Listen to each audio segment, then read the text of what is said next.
Mis amados hermanos, muy buenas noches. El Señor les continúe bendiciendo, reciban paz y gozo de Dios. Quiero compartir con ustedes una palabra en esta noche y esa palabra la encontramos en el libro de Éxodo, capítulo 18, versículos 13 al 24. Éxodo 18, versículos 13 al 24. Dice la palabra de Dios así, leemos bajo la guianza, la unción del Espíritu Santo. Aconteció aquel día siguiente que se sentó Moisés a juzgar al pueblo, y el pueblo estuvo delante de Moisés desde la mañana hasta la tarde. Y viendo el suegro de Moisés todo lo que él hacía con el pueblo, dijo: ¿Qué es esto que haces tú con el pueblo? ¿Por qué te sientas tú solo y todo el pueblo está delante de ti desde la mañana hasta la tarde? El versículo 15 dice: Y Moisés respondió a su suegro: porque el pueblo viene a mí para consultar a Dios. Cuando tienen asuntos vienen a mí, y yo juzgo entre el uno y el otro, y declaro las ordenanzas de Dios y sus leyes. Versículo 17 dice: Entonces el suegro de Moisés le dijo: No está bien lo que haces. Desfallecerás del todo, tú y también este pueblo que está contigo, porque el trabajo es demasiado pesado para ti. No podrás hacerlo tú solo. El 19 dice: Oye ahora mi voz, yo te aconsejaré y Dios estará contigo. Está tú por el pueblo delante de Dios y somete tú los asuntos a Dios y enseña a ellos las ordenanzas y las leyes y muéstrales el camino por donde deben andar y lo que han de hacer. Además, escoge tú de entre todo el pueblo varones de virtud, temerosos de Dios, varones de verdad que aborrezcan la avaricia, y ponlos sobre el pueblo por jefes de millares, de centenas, de 50 y de 10. Ellos juzgarán al pueblo en todo tiempo, y todo asunto grave lo traerán a ti, y ellos juzgarán todo asunto pequeño. Así aliviarás la carga de sobre ti y la llevarán ellos contigo. Versículo 23 dice: Si esto hicieres y Dios te lo demandare, tú podrás sostenerte, y también todo este pueblo irá en paz a su lugar. Y oyó Moisés la voz de su suegro e hizo todo lo que le dijo. Amén. Mis amados, en algún momento de nuestra vida nosotros vamos a necesitar un consejo, pero no cualquier consejo. Necesitaremos un consejo sabio, porque un consejo sabio nos puede librar de pecar contra Dios. Un consejo sabio nos puede librar de una mala relación. Cuando digo una mala relación, es entre, si hablamos de amigos, la relación cuando se trata de buscar pareja. Un consejo sabio, bien sea de papá, de mamá, y los puede librar en cualquier momento, estando en una situación de estas. Un consejo sabio también nos puede librar de una vida frustrada por haber tomado o por tomar una mala decisión. A veces se nos dice: por ahí no es el camino. Se nos dice: no hagas esto o haz esto, y no escuchamos el consejo. En la Biblia tenemos casos, encontramos casos, historias de hombres que no escucharon el consejo y fracasaron. Un consejo sabio, mis amados, nos puede librar de una mala decisión, nos puede librar también aún de la misma muerte. Eso hace, o eso es el propósito de un consejo, aún librarnos de la misma muerte. El creyente para aconsejar, para dar un consejo sabio, debe apartar los sentimientos, debe apartar las emociones y aconsejar bajo la perspectiva bíblica, no bajo su propia perspectiva, bajo su propia óptica, bajo su propia experiencia. El creyente, cuando alguien le llegare para que le dé un consejo, debe aconsejar bajo la perspectiva bíblica. Es lo más sabio, mis amados, es lo más sabio.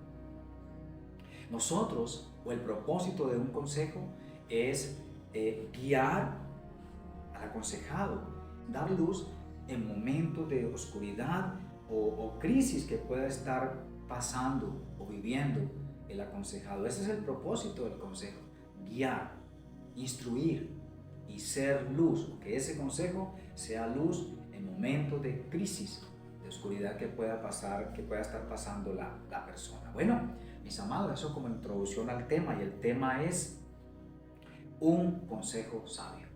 Dice la escritura aquí en el pasaje que tenemos aquí como base bíblica hoy para esta palabra. El versículo 14 dice: viendo, tengamos en cuenta esa palabra viendo el suegro de Moisés todo lo que él hacía con el pueblo, dijo: ¿qué es esto que haces tú con el pueblo?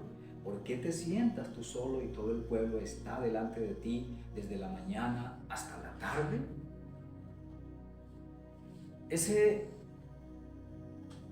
papel que Jetro ejerce allí, miren, no es solamente el papel de un suegro, es el papel de un papá que está preocupado, de un padre que está preocupado por su hijo, en la forma en que está actuando, en la forma en que está haciendo las cosas. Quiero decirles algo, hago un paréntesis aquí. Cuando las familias, cuando una pareja, un hombre y una mujer se casan, no se casan ellos dos, no se casan ellos solos, se casan también las familias. Y aunque no lleven la sangre, los genes, los unen. Ese acto matrimonial, ese acto une las familias. Quiere decir esto entonces, o dicho de otra manera, que ese padre viene a ser, ese padre del novio viene a ser papá de la novia, y viceversa. El papá de la novia viene a serlo, se convierte en el papá del novio. ¿Estamos claros ahí? Mis amados, mírenlo, y lo vemos aquí. Moisés, Jetro, preocupado por la situación de su yerno, de su hijo ahí ya, porque claro, no era para menos. Él tenía que velar, estar sano, tenía que velar por la protección, seguridad de su esposa, pero también de sus hijos. Y por eso Jetro se lo dice: vas a desfallecer, no te vas a poder sostener. Entonces la palabra dice allí, el versículo 14 comienza diciendo viendo, o sea que Jetro observó, tuvo cuidado, se sentó a mirar qué es lo que estaba haciendo su yerno, ¿verdad? Y eso le entró la inquietud a él para poder aconsejarle. Dice que se interesó, se inquietó, sintió la necesidad de guiar a su yerno. Eso es lo que hace un padre, mis amados. Del versículo 15 al 17 leemos: y Moisés respondió a su suegro: porque el pueblo viene a mí para consultar a Dios. Cuando tienen asunto vienen a mí, y yo juzgo entre el uno y el otro, y declaro las ordenanzas de Dios y sus leyes. Entonces el suegro de Moisés le dijo: no está bien lo que haces. Mis amados, vemos aquí que no era malo lo que Moisés estaba haciendo. Eso lo hacía él de buena manera, con tal de agradar a Dios, al Señor que lo había llamado para liderar a este pueblo. Pero necesitaba un direccionamiento, necesitaba un consejo sabio, un consejo oportuno para poder ejercer bien la tarea que estaba desarrollando allí. No era malo eso, estaba bien lo que hacía, pero no lo estaba haciendo con sabiduría. Vemos también, mis amados, ¿qué se debe tener en cuenta para dar un consejo sabio? Nos deja ver el pasaje que Jetro observó, y ese es el primer punto que debemos tener en cuenta: observar la situación. El consejero, la persona que va a aconsejar, debe tener en cuenta como primera medida observar. Y en el observar está el escuchar, el analizar la conducta, la situación para poder aconsejar. Como segunda medida, necesita el consejero, que es cristiano, creyente, necesita hacer uso de algo importantísimo que se llama el discernimiento. Comenzando el capítulo 18 de Éxodo, vemos que Jetro, bueno, dice la palabra allí. Vamos allá un momentito a la palabra. El capítulo 18 dice: oyó Jetro, sacerdote de Madián, suegro de Moisés, todas las cosas que Dios había hecho con Moisés y con Israel, su pueblo, y cómo Jehová había sacado a Israel de Egipto. ¿Qué vemos aquí, mis amados? Que Jetro era sacerdote, no era cualquier hombre, era sacerdote, dice allí.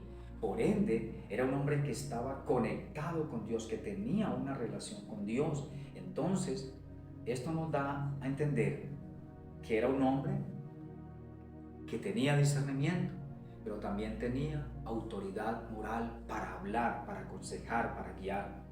Mis amados, el tener una comunión con Dios, óigame bien, el tener una comunión con Dios le permitía tener discernimiento, y es a través del discernimiento que Dios nos deja ver más allá de lo que a simple vista percibimos. Cuando nosotros vamos a aconsejar a alguien, se debe tener muy claro esto del discernimiento, mis amados, porque uno puede oír fácilmente o puede ver cosas y sacar conclusiones, pero si no está el discernimiento allí, no vamos a hallar la raíz de esa situación o de la conducta para poder confrontar y guiar a la persona a través del consejo sabio. Ojo con eso. Cuando un cristiano, cuando una persona que camina con Dios va a aconsejar, tiene que tener muy en claro estos pasos. Primero, observar, luego, o segunda medida, el discernimiento. Amén. Porque si hace uso de eso, va a encontrar la raíz de la situación o la conducta y podrá confrontar y guiar a la persona a través del consejo. En tercera medida, ser solución. El consejero tiene que ser solución, tiene que no quedarse solamente allí en decir, bueno, te escuché ya. No, tiene que ser solución. Las personas normalmente van donde el consejero para que le dé una solución. Moisés no fue donde Jetro. Jetro vino a Moisés, pero le trajo, observó y le trajo una solución. El versículo 19 al 22 nos dice: oye ahora mi voz, yo te aconsejaré y Dios estará contigo. Está tú por todo el pueblo delante de Dios y somete tú a los asuntos a Dios. Ahí lo que seguimos leyendo allí, mis amados. Entonces, mire, Jetro da un direccionamiento, estrategia de cómo ejercer bien su liderazgo en esa área. Eso es lo que él le lleva a Moisés allí. Le da un direccionamiento, le da estrategias de cómo ejercer bien su liderazgo en esa área. Y el versículo 24, para finalizar aquí, el versículo 24 dice: y oyó Moisés la voz de su suegro e hizo todo lo que le dijo. Mis amados, Dios, el Señor, a través de su palabra, nos aconseja, nos direcciona, nos guía para que vivamos y hagamos las cosas a la manera de Él, no a nuestra manera. Pero ¿cuál es la clave? ¿Cuál es la clave? La clave está en lo que hizo Moisés. Volvamos al versículo 24. Y oyó Moisés la voz de su suegro e hizo todo lo que le dijo.